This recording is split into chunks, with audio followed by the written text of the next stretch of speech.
Un ciclista permanece hospitalizado en Montecelo tras ser agredido por un camioneiro cun martelo. O suceso produciuse esta mañá despois dunha discusión de circulación entre a parella de deportistas e o transportista.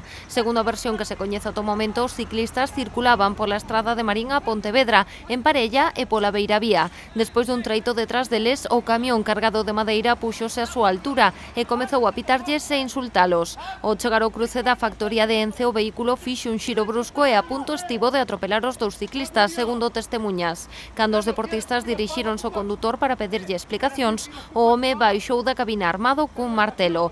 Tras varios intentos e ameazas, golpeou a un deles no casco.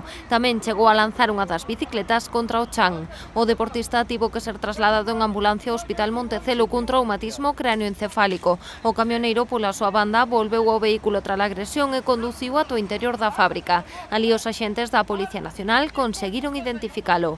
Tras coñecer os feitos, Ence emitiu un comunicado rexeitando tallantemente a agresión, que cualificaron de comportamento incívico. A empresa comprometeuse a identificar o transportista coa intención de denuncialo e tomar as medidas oportunas para que non volva a traballar para a compañía. Tamén quixeron transmitir o seu apoio aos ciclistas afectados.